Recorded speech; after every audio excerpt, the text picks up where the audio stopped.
Praise the Lord. प्रभु का धन्यवाद हो सारी आशीषों के लिए और इस सुंदर समय के लिए। प्रिय भाई बहन, जीवन में लड़खड़ाते कदमों के सफर में जब हम प्रभु यीशु मसीह को पुकारते हैं, तब वह हाथ बढ़ा करके हमें थाम लेने वाला परमेश्वर है। वो अपने धर्म में दाहिने हाथ से हमें संभाल लेने वाला परमेश्वर है। वो हमारी अगुवाई करने वाला परमेश्वर है। वचन इस तरह से कहता है, उसने ऊपर से हाथ बढ़ाकर मुझे थाम लिया और गहरे जल में से खींच लिया। आगे यूं लिखा है, मेरी विपत्ति के दिन वो मुझ पर आ पड़े, परंतु यहोवा मेरा आश्रय था। आइए उस आश्रय देने वाले परमेश्वर की स्तुति करें। आइए हम सब अपने छोटे हृदय से और उस हृदय को खोलकर अपने महान परमेश्वर की आराधना करें और उसके वचनों पर मनन करें। कदम लड़खड़ाते समय में तेरी कृपा संभाला मुझे। कदम लड़खड़ाते समय में तेरी कृपा संभाला मुझे। मैं कदम सिद्ध करके तेरी सेवा में कृपा से चलाया मुझे।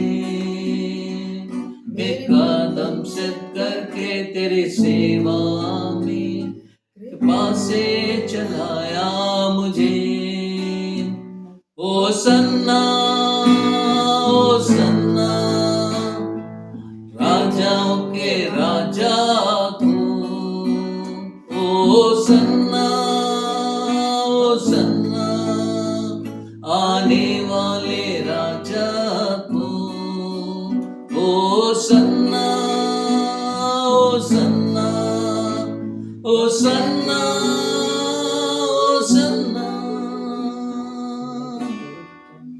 हालेलुया। हम परमेश्वर का धन्यवाद करते हैं, एक बार उसने और हमें मौका दिया कि हम आपके साथ में मिल करके परमेश्वर की स्तुति और आराधना कर सकें और उसकी महिमा कर सकें। हम परमेश्वर का धन्यवाद करते हैं। परमेश्वर जो जीवन का दाता है, जीवन का स्वामी है, उसके सामने हम आते हैं। परमेश्वर के वचन में से हम देखेंगे रोमियो की पत्री उसका 3 अध्याय उसकी 20वीं पद 21वीं पद। पर अब बिना व्यवस्था परमेश्वर की वह धार्मिकता प्रकट हुई है, जिसकी गवाही व्यवस्था और भविष्यवक्ता देते हैं। यहां पर देखा है पर अब, यानी पहले कुछ और था लेकिन अब कुछ और है। यहां पर क्या दिया? पर अब व्यवस्था से अलग।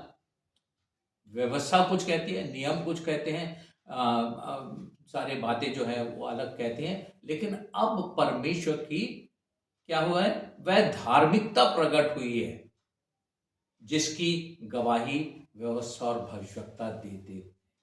हम देखते हैं कि पहले से बातें कही गई थी, लेकिन ये परमेश्वर की व्यवस्था प्रकट हुई है। परमेश्वर के वचन में 3 अध्याय की 10वीं पद में देखते हैं, वहां क्या जैसा लिखा है कि कोई धर्मी नहीं, एक भी नहीं, कोई धर्मी नहीं, एक भी नहीं, कोई समझदार नहीं, कोई परमेश्वर का खोजने वाला नहीं। और आगे सब भटक गए हैं और सबके सब निकम्मे बन गए। कोई भलाई करने वाला नहीं, एक भी नहीं।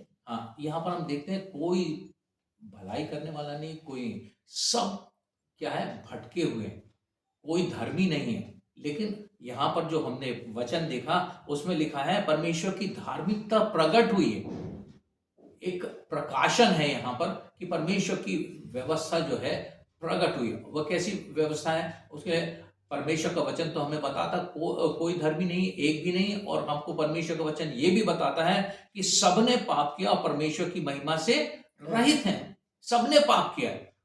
कोई ऐसा व्यक्ति नहीं जो कह सके कि मैंने पाप नहीं किया। सब ने पाप किया है और परमेश्वर की व्यवस्था जो है यहाँ पर नया प्रकाशन देती है। पर अब परमेश्वर की व्यवस्था प्रकट हुई। हम उस वचन को फिर से पढ़ेंगे और उसके आगे के वचन को भी पढ़ेंगे। पर अब बिना व्यवस्था परमेश्वर की वह धार्मिकता प्रकट हुई है, जिसकी गवाही व्यवस्था और भविष्यवक्ता देते हैं। अर्थात परमेश्वर की वह धार्मिकता जो हाँ। यीशु मसीह पर विश्वास करने से सब विश्वास करने वालों के लिए है, क्योंकि कुछ भेद नहीं। यहाँ पर हम क्या देखते हैं कि वो धार्मिकता है जो कैसे है, वो धार्मिकता है जो प्रभु यीशु मसीह पर विश्वास करने से होती है। देखिए, कहीं पर जाने की जरूरत नहीं, कहीं पहाड़ पे चढ़ने की जरूरत नहीं, किसी विशेष स्थान पे जाने की नहीं जरूरत है। हम जहाँ हैं वहीं पर अपने मन से परमेश्वर पर विश्वास करके और ये पा सकते हैं। ये वो धार्मिकता है जो विश्वास के द्वारा प्रकट होती है। परमेश्वर का वचन हमको बताता है, परमेश्वर ने जगत से ऐसा प्यार किया कि उसने अपना इकलौता पुत्र दे दे, ताकि जो कोई उस पर विश्वास करे वो नाश ना हो परंतु अनंत जीवन पाए। ये परमेश्वर का वचन जो है मैं बताता हर एक के लिए, हर कोई के लिए ये बात है कि जो भी विश्वास करे वो परमेश्वर के उद्धार को पाए, धार्मिकता को पाए। हम धर्मी नहीं है, परंतु हम धर्मी ठहराए जाते हैं प्रभु यीशु मसीह पर विश्वास करने के द्वारा। तो यहाँ पर परमेश्वर के वचन में हम एक बात और पढ़ लेंगे। पहला पतरस उसका एक एक एक अध्याय उसके 18वें और 19वें पद।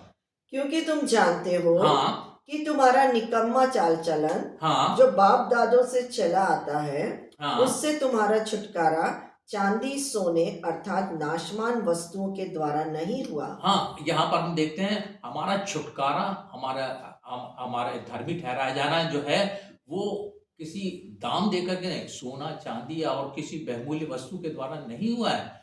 परमेश्वर का वचन हमको बताता है बिना लहू बहाए पापों की क्षमा नहीं है। तो यहाँ हमने पहले भी देखा था उसको, और यहाँ पर हम देखते हैं कि उसके आगे के पद हम पढ़ लेंगे, उसमें क्या लिखा पर हुआ है? निर्दोष और निष्कलंक पर मेमने निर्दोष और निष्कलंक मेमने अर्थात मसीह के बहुमूल्य लोहू के द्वारा हुआ। ये छुटकारा, ये धार्मिक ठहराया जाना जो है वो कैसा है?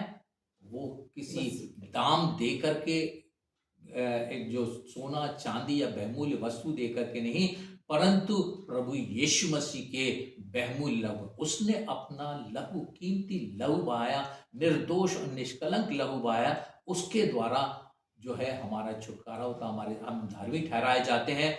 हम जो है उद्धार पाते हैं। तो हमको सिर्फ विश्वास करना है।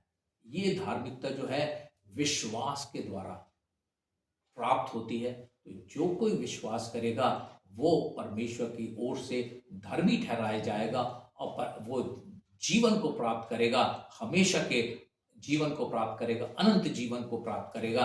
ये परमेश्वर का वचन हमको बताता है। इन वचनों के द्वारा हम सबों को परमेश्वर आशीष दे। धन्यवाद के साथ में पिता परमेश्वर हम तेरे सन्मुख आते हैं। हम अपने आप को और सबों को जो हमारे साथ में जुड़े हुए तेरे हाथों में सौंपते हैं। खुदावंद वो धार्मिकता जो प्रभु यीशु मसीह पर विश्वास करने के द्वारा तूने प्रदान किए, उसको लेकर के हर एक खुदावंद उस धार्मिकता में शामिल हो जाए। हम यही तुझसे विनती और प्रार्थना करते हैं। धन्यवाद देते हैं हर एक बातों के लिए। धन्यवाद के साथ में इस विनती को मांगते प्रभु यीशु के नाम।